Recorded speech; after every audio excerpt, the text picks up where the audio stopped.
ਲੋਕਾਂ ਨੂੰ ਟੈਕਸ ਕਰਨਾ ਜਾਂ ਲੋਕਾਂ ਨੂੰ ਗਾਲਾਂ ਕੱਢਣੀਆਂ ਦੱਸ ਦੇ ਠੀਕ ਹੈ। ਮੈਂ ਇਦਾਂ ਪੁੱਛਣਾ ਵੀ ਜਿਹੜਾ ਉਧਰ ਗੋਂਦਲ ਆ ਉਹ ਵੀ ਹੋਸਟਿੰਗ ਕਰਦਾ ਹੈ ਕਿ ਉਹ ਬੰਦਾ ਭਾਈ ਸਾਡੇ ਵਾਲੇ ਪਾਸੋਂ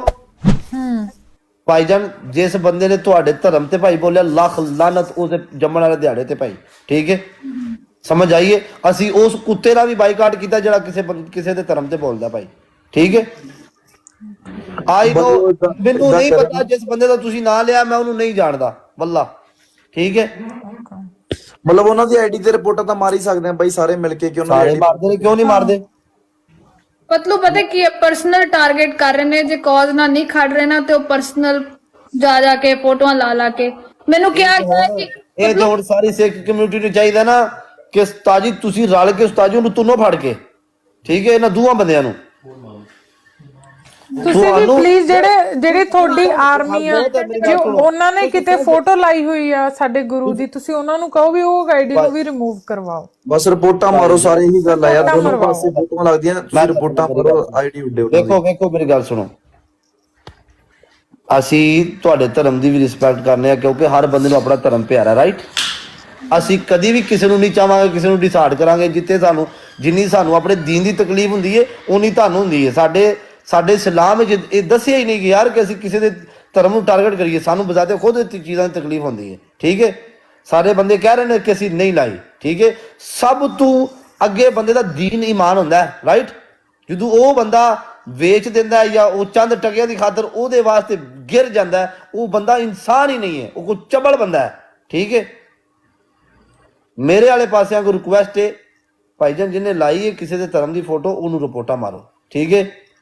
ਔਰ ਦੂਸਰੇ ਬੰਦੇ ਜਿਹੜੇ ਭੌਂਕਦੇ ਨੇ ਸਾਡੇ ਦੀਨ ਤੇ ਸਾਡਾ ਤਾਂ ਉਹਨਾਂ ਨਾਲ ਬਾਈਕਾਟ ਹੈ ਸਾਡਾ ਉਹਨਾਂ ਨਾਲ ਬੋਲ ਚਾਲ ਹੀ ਨਹੀਂ ਨਾ ਮੈਂ ਪਹਿਲਾਂ ਕਦੀ ਰੱਖਿਆ ਸੀ ਨਾ ਅੱਗੋਂ ਹੈ ਸਾਡਾ ਉਹਨਾਂ ਨਾਲ ਠੀਕ ਹੈ। ਉਹੀ ਗੱਲ ਲੋਕ ਨਹੀਂ ਸਮਝ ਰਹੇ ਵੀ ਸ਼ੁਰੂ ਤੋਂ ਕਹਿ ਰੱਖਿਆ ਬਈ ਜਿਹੜੇ ਗਾਲਾਂ ਕੱਢ ਰਹੇ ਉਹਨਾਂ ਦਾ ਬਾਈਕਾਟ ਕਰ ਰਹੇ ਚ ਗੁੱਸਾ ਕਰਨ ਵਾਲੀ ਕੀ ਗੱਲ ਆ ਯਾਰ ਉਦਾਂ ਦੇ ਪਾਸੇ ਲੋਕਾਂ ਦਾ ਵੀ ਬਾਈਕਾਟ ਹੋ ਰਿਹਾ ਨਾ ਕੀ ਹੈ ਜਿੱਥੇ ਕੋਈ ਵੀਡੀਓ ਆ ਗਈ ਨਾ ਕਿ ਤੁਸੀਂ ਉਹ 10 ਦਿਨਾਂ ਤੋਂ ਗੰਦ ਪਾ ਰਹੇ ਸੀਗੇ ਯਾਰ 10 ਦਿਨਾਂ ਤੋਂ ਗੰਦ ਪਾ ਰਿਹਾ ਉਹ ਕਹਿੰਦੇ ਚੱਕਰ ਹੈ ਵੀ ਉਦੋਂ ਕੋਈ ਕਿਉਂ ਨਹੀਂ ਬੋਲਿਆ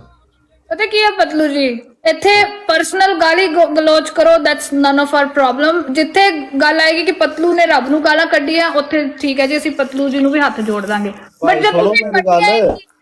ਇੱਕ ਮਿੰਟ ਤੁਸੀਂ ਇਸ ਚੀਜ਼ ਦਾ ਜਵਾਬ ਦੇ ਦਿਓ ਮੈਂ ਟੁਰ ਜਾਣਾ ਇਹ ਗੱਲ ਕਰਕੇ ਮੈਂ ਟੁਰ ਜਾਣਾ ਜੀ।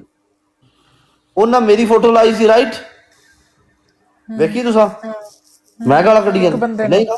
ਮੇਰੀ ਫੋਟੋ ਕਿਉਂ ਲਾਈ ਕਿਉਂਕਿ ਪਾਪਾ ਦੀ ਫੋਟੋ ਲਾਵਾਂਗੇ ਤੇ ਵਿਊ ਆਉਣਗੇ ਨਾ ਓਕੇ ਬਸ ਇਹ ਕੁਝ ਮੇਰੀ ਕੋਈ ਅੱਜ ਤੱਕ ਜਦੋਂ ਦਾ ਮੈਂ ਟਿਕਟੋਕ ਦੇ ਉੱਤੇ ਰਾਂ ਕੋਈ ਅੱਜ ਤੱਕ ਕੋਈ ਵੀਡੀਓ ਕੋਈ ਲਫ਼ਜ਼ ਐਸਾ ਕੱਢ ਕੇ ਦੱਸ ਦੇਣ ਜਿਹੜੇ ਬੰਦੇ ਮੈਂ ਕਿਸੇ ਦੇ ਧਰਮ ਤੇ ਬੋਲਿਆ ਹੋਵਾਂ ਜਾਂ ਮੈਂ ਕਿਸੇ ਦੇ ਮਜ਼ਹਬ ਤੇ ਬੋਲਿਆ ਹੋਵਾਂ ਠੀਕ ਹੈ। ਮੇਰੀ ਫੋਟੋ ਲਾਉਣ ਦਾ ਮਕਸਦ ਸੁਣੋ ਇੱਕ ਮਿੰਟ ਮੇਰੀ ਫੋਟੋ ਲਾਉਣ ਦਾ ਮਕਸਦ ਮੈਂ ਕਿਸੇ ਬੰਦੇ ਦੇ ਮੇਰੇ ਪੂਰੇ ਪਿੰਡ ਨੇ ਕਿਸੇ ਸਰਦਾਰ ਦੀ ਫੋਟੋ ਨਹੀਂ ਲਾਈ ਮਕਸਦ ਹੀ ਨਹੀਂ ਬਣਦਾ ਕਿਉਂਕਿ ਤੁਸੀਂ ਬੋਲਿਆ ਹੀ ਨਹੀਂ ਸਾਡੇ ਤੇ ਅਸੀਂ ਨਹੀਂ ਬੋਲਿਆ ਬੋਲਦੇ ਨੇ ਪਏ 2-3 ਬੰਦੇ ਠੀਕ ਹੈ। ਉਹਨਾਂ ਬੰਦਿਆਂ ਦਾ ਬਾਈਕਾਟ ਕਰੋ ਸਿੱਖ ਕਮਿਊਨਿਟੀ ਵੀ ਬਾਈਕਾਟ ਕਰੇ ਮੁਸਲਮਾਨ ਬੰਦੇ ਵੀ ਬਾਈਕਾਟ ਕਰਨ ਕਿਉਂਕਿ ਇਹ ਜਾਣਬੁੱਝ ਕੇ ਲੜਾਈ ਪਵਾਉਂਦੇ ਨੇ ਬੰਦੇ 2-3 ਠੀਕ ਹੈ। ਤੇ ਤੁਹਾਡੀ ਪਲੀਜ਼ ਆਰਮੀ ਨੂੰ ਜੇ ਤੁਹਾਨੂੰ ਆਈਡੀਆਂ ਦਿਖਦੀਆਂ ਨੇ ਡੈਡ ਆਫ ਡੌਨਸ ਗੋਂਦਲ ਗਰੁੱਪ ਤੇ ਤੂਫਾਨ ਗਰੁੱਪ ਜੇ ਕਿਤੇ ਵੀ ਤੁਹਾਨੂੰ ਦਿਖਦੇ ਆ ਪਲੀਜ਼ ਇਹ ਹਲੇ ਵੀ ਜੇ ਟਾਰਗੇਟ ਕਰ ਰਹੇ ਨੇ ਉਹਨਾਂ ਨੂੰ ਰਿਪੋਰਟਾਂ ਮਰਵਾ ਦਿਓ। ਬਿਲਕੁਲ ਮਾਰਨਗੇ ਕਿਉਂ ਨਹੀਂ ਮਾਰਨਗੇ ਠੀਕ ਹੈ। ਇੰਨੀ ਕੁ ਰਿਕੁਐਸਟ ਹੈ ਤੁਹਾਨੂੰ ਔਰ ਜਿਹੜੇ ਬੰਦੇ ਉਧਰੋਂ ਲਾਈਵ ਨੇ ਸਾਰੇ ਬੰਦੇ ਜਿਹੜੇ ਕਰ ਰਹੇ ਨੇ ਭਾਈਜਾਨ ਇਹ ਸਾਰੇ ਬੰਦੇ ਨੂੰ ਰਿਪੋਰਟਾਂ ਮਾਰੋ ਠੀਕ ਹੈ ਭਾਈ। ਸਾਡੇ ਵੱਲੋਂ ਵੀ ਸਾਡਾ ਵੀ ਕੋਈ ਬੰਦਾ ਜੇ ਫੋਟੋ ਲਾਊਗਾ ਰਿਪੋਰਟ ਕਰੋ। ਅਲਹਮਦੁਲਿਲਾ ਮੇਰਾ ਤਾਂ ਸਾਰਾ ਕੁਝ ਆਪਣੇ ਦੀਨ ਵਾਸਤੇ ਹਾਜ਼ਰ ਹੈ ਜੀ ਠੀਕ ਹੈ। ਮੈਂ ਤੁਹਾਡੇ ਤੋਂ ਇੱਕ ਚੀਜ਼ ਪੁੱਛਣੀ ਹੈ ਤੁਸੀਂ ਕਿਸੇ ਹੋਸਟ ਨੂੰ ਜਾਂ ਤੁਹਾਡੇ ਮੁਸਲਿਮ ਕਮਿਊਨਿਟੀ ਚ ਕਿਸੇ ਨੂੰ ਕਿਹਾ ਵੇ ਕਿ ਜਿਹੜਾ ਸਾਡੇ ਨਾਲ ਨਹੀਂ ਖੜਿਆ ਆਪਾਂ ਉਹਨੂੰ ਟੰਗ ਦਾਂਗੇ ਕਿਸੇ ਨੇ ਨਾ ਨਾ ਨਾ ਨਾ ਨਾ ਵੇਖ ਮੇਰੀ ਗੱਲ ਹਮੇਸ਼ਾ ਯਾਦ ਰੱਖਣੀ ਹੈ ਮੈਂ ਜਵਾਬ ਦੇਣਾ ਜਾ ਕੇ ਸਿਰਫ ਆਪਣਾ ਮੇਰੇ ਨਾਲ ਕੋਈ ਬੰਦਾ ਨਾ ਖਲੋਵੇ ਮੈਂ ਆਪਣਾ ਜਵਾਬ ਦੇਣਾ ਠੀਕ ਹੈ ਸਮਝ ਆ ਗਈ ਹੈ। ਮੈਨੂੰ ਪਤਾ ਹੈ ਮੈਂ ਖਲੋਤਾ ਵਾਂ ਦੈਟਸ ਇਟ ਮੈਂ ਕਿਸੇ ਦਾ ਠੇਕੇਦਾਰ ਨਹੀਂ ਕਿ ਮੇਰੇ ਪਿੱਛੇ ਆ ਕੇ ਖਲੋਵੋ ਨਾ ਜਿੱਥੇ ਗੱਲ ਦੀਨ ਦੀ ਆਵੇਗੀ ਮੈਂ ਕੱਲਾ ਵੀ ਖਲੋਤਾ ਵਾਂ ਮੈਂ ਬੜਾ ਵਾਂ ਹੁਣ ਇੱਥੇ ਕੀ ਹੋ ਰਿਹਾ ਲਾਈਵ ਦਿਖਾ ਰਹੇ ਆਪਣੀ ਲਾਈਵ ਇੱਥੇ ਕੁਝ ਹੋਰ ਚੱਲ ਪਿਆ ਹੈ ਇੱਥੇ ਕੀ ਹੋ ਰਿਹਾ